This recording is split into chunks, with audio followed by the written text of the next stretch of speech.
staining and finishing process, you'll need a FlexiSand buffer with 16-inch drive plate, 16-inch Bona conditioning pads, 16-inch carpet circles and terry cloth bonnets, terry cloth rags, chip brushes, nitrile gloves, mineral spirits, stir sticks, your Bona stain, small plastic mix containers, some water, an oily waste disposal can or 5-gallon bucket, safety glasses, and an organic respirator.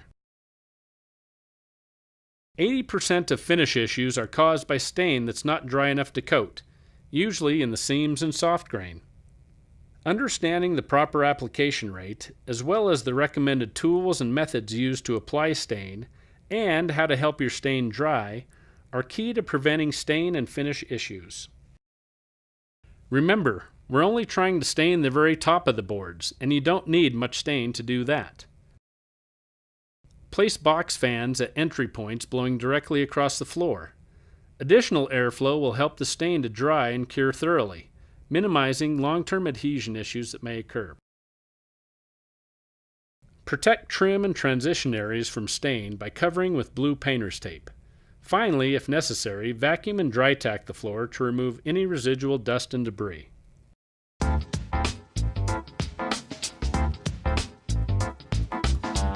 We always want to make sure the customer is getting exactly what they want, so helping them choose the right stain color is an important step.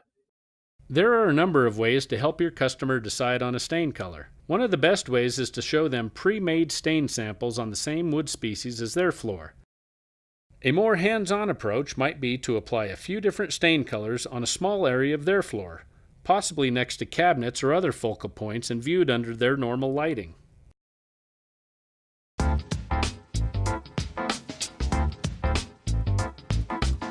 We know there are a number of ways to apply stain, but we highly recommend the buffer method. This method reduces excess stain that can flow down between seams and into the soft grain. The efficiency of this technique also minimizes waste and doubles your application rate. Plus, you're upright and not down on your hands and knees. Remove the dust skirt from the buffer and attach the 16-inch round drive plate with a 16-inch Bona conditioning pad. This pad will drive the carpet pad applicator and prevent stain from soaking through onto the main drive plate. Wearing nitrile gloves, safety glasses, and a respirator, open the stain can and stir until all the settled pigment on the bottom is thoroughly mixed in. You can judge this by looking at any pigment left on the bottom of the stir stick. If you're using multiple cans of stain or mixing custom colors, you may want to mix or batch all the cans together in a larger container to ensure color uniformity over the entire job. Always keep an extra tightly sealed quart of stain for future touch-ups or repairs. Cutting in is the process of applying stain to the sides and detail areas of the room with a rag or brush. Wipe off the stain with a rag after applying, feathering it into the field. Cutting in can be done in sections, several feet ahead of the buffer application, along the edges of the entire room all at once, or even after the buffer application. Feathering the stain is very important because we don't want to leave any hard lines that could be difficult to blend with the buffer or by hand. If you make a mistake while working with Bona Dry Fast Stain, simply wipe it off with some mineral spirits on a clean rag. Pour about 1 cup of stain into the middle of the carpet circle. Flip it over, place the buffer on top of it, and start buffing about a 4 foot by 8 foot section, working with the grain of the wood. Note that it may take a few passes to achieve your desired color. Blend the filled area into your cut-in edges, keeping a close eye on the soft grain in the field to ensure it matches the soft grain on the edges. When the stain color starts to look thin on the floor, remove the carpet pad applicator and set it aside, carpet side up. Set the buffer on top of the terry cloth bonnet and run back over the section, removing excess stain and continuing to blend. Work the next section using the same method and continue in sections throughout the entire job. When pads or cloths become too saturated with stain, replace them with clean ones. Carpet circles will last about 1,000 to 1,500 square feet, and cleaning bonnets can last approximately 2,000 to 3,000 square feet. And remember, proper handling of stain-soaked rags or cloths must be observed to avoid stain rag fires.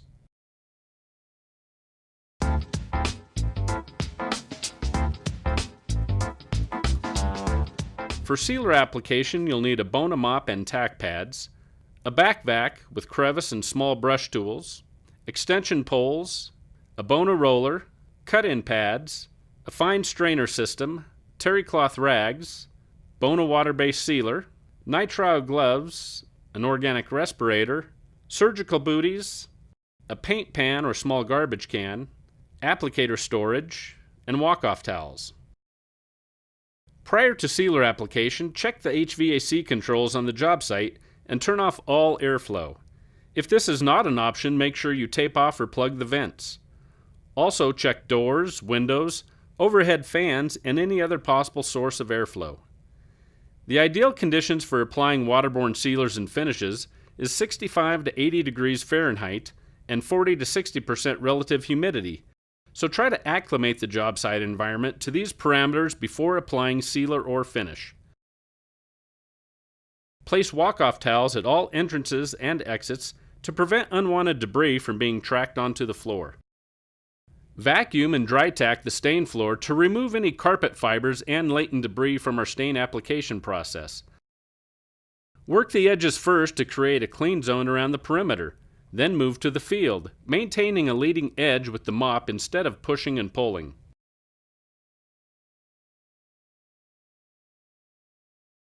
Coming up with a plan of attack for sealer and finish application is crucially important on big, complex jobs, but any job of any size will benefit from having a well-thought-out game plan.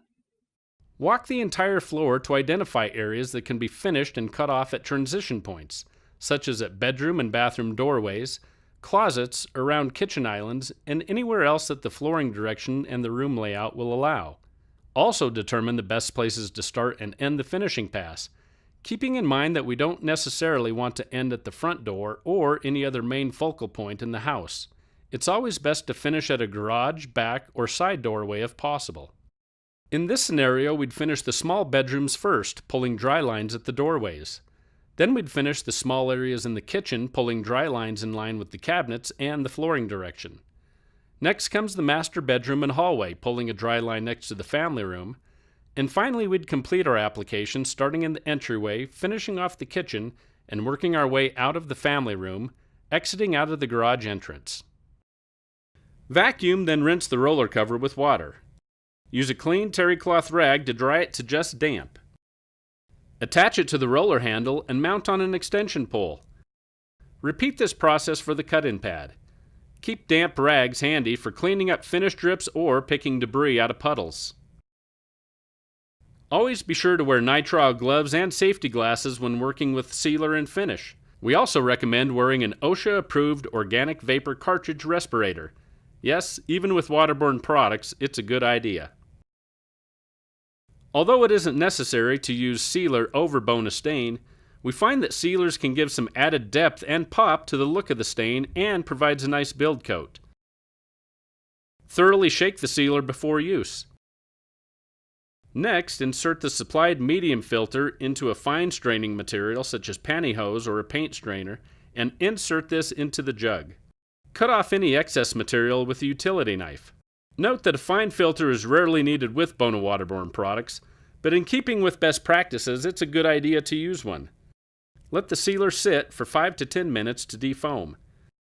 Repeat the process for any additional gallons needed for the current coat and stage these across your job.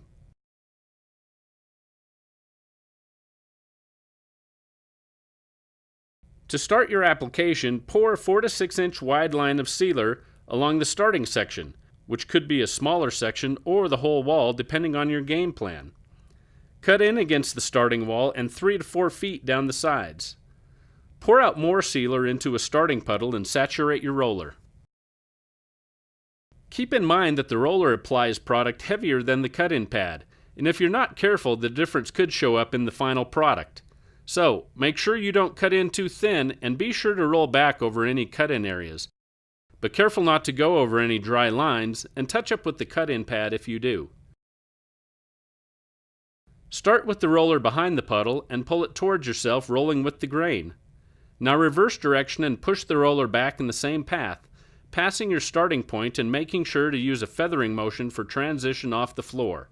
Start the next pass using the same method, overlapping your last run by about 25%. Continue this method across the section. Add more sealer as needed for the next section. Cut in 4 to 5 more feet down the sides and roll the middle area just like in the previous run. Repeat this method for the entire job, carefully applying the recommended amount of sealer and keeping an eye out for any areas you may have missed.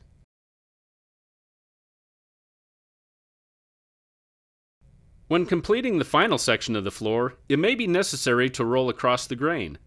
Although we recommend rolling with the grain whenever possible, a well-practiced contractor can roll directly across the grain without leaving visible marks, which is a huge benefit of being an expert with the roller method.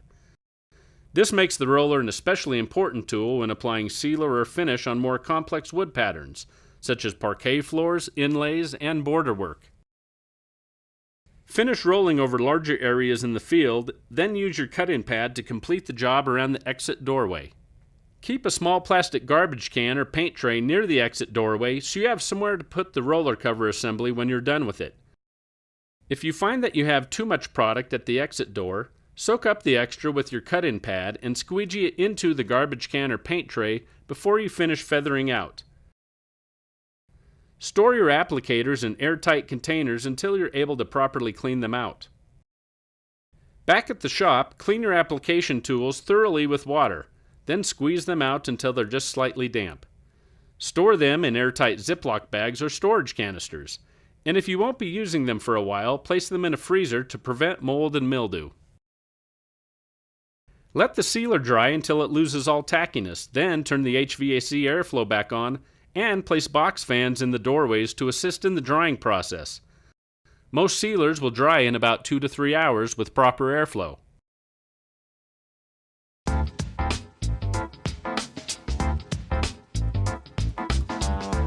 Bona waterborne sealers and finishes don't need to be abraded between coats for adhesion, as long as the next coat is applied within 48 hours.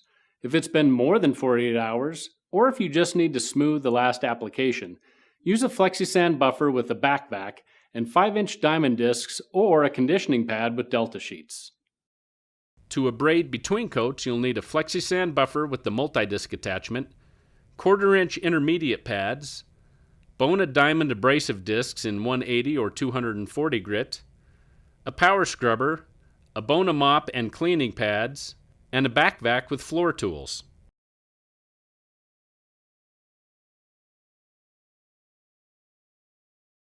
First, mount the dust skirt, multi-disc with 1/4-inch intermediate pads, and diamond discs on the buffer. We're using 180 grit here. Connect the back vac and begin buffing the floor, moving with the grain as much as possible. Move quickly to evenly abrade the entire floor surface. It's better to abrade twice quickly rather than once too slow. Take extra care not to heal the buffer as you might burn through the sealer and stain. Abrade the edges of the floor and detail areas by hand with the same grit abrasive on a hand block or on the bottom of a Bona mop base. Depending on the wood species, grade, grain patterns, and the general condition of the floor, rather than tacking over and over again to clean after abrading between coats, it's often faster and a lot more effective to use a Bona power scrubber. After the field has been cleaned, simply hit the edges and detail areas with a back vac and 14-inch floor brush, round brush, and crevice tool. A quick damp tack with a Bona mop and cleaning pad should clean any remaining residue just fine. Remember, because we don't have to abrade Bona waterborne sealers and finishes between coats for adhesion, it's a huge time saver and money maker if we can simply come in, give the previous coat a quick damp tacking, and apply the next coat right away. So get that floor clean and keep it clean before coating.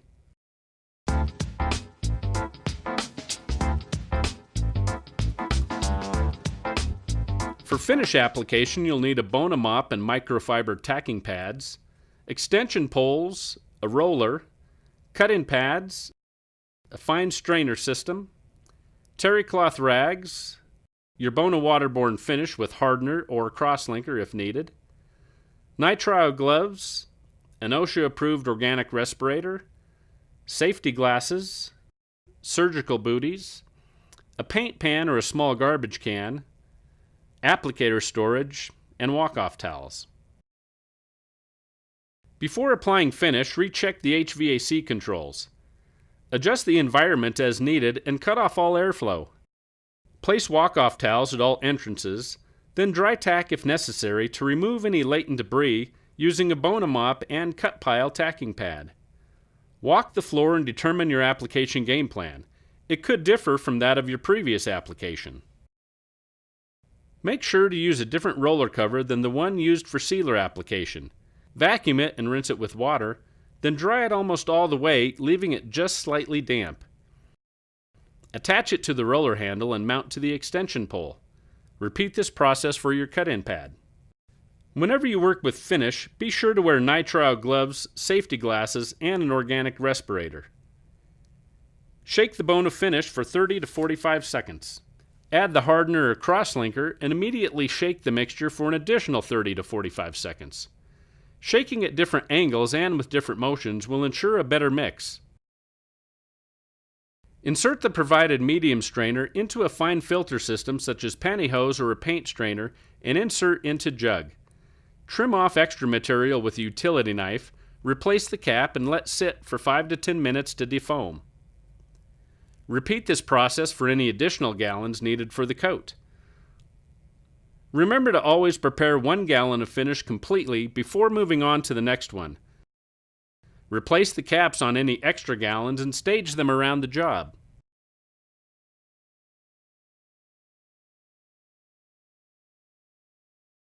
When rolling finish, working in sections is helpful to maintain complete control of the job site. Using this method, a single craftsman can tackle almost any size job himself if necessary. Start by pouring a 4 to 6 inch wide line of finish along the section of wall where you'd like to start. Cut in along the starting wall section and 3 to 4 feet up the sides of the section, pulling a dry line where needed. Then roll your cut-in areas and the middle of your section. Another method for a successful roller application might be called the spread then feather technique. Pour a line of finish down your transition line and cut in down the sides of the section, usually 3 to 4 feet. Spread out the finish by sliding the roller behind the puddle, pulling it toward you. Roll back along the same path, sliding the roller behind the next section. Work all the way down the line of finish to the far side. Work your way back across that section, feathering out each path. Once the whole section is feathered out, pour another line of finish on your transition line and cut in to start the next section. Let the finish dry until it loses all tackiness. Then turn the HVAC airflow back on and place box fans in the doorways to assist in the drying process. Most Bona waterborne finishes will dry in 2 to 4 hours.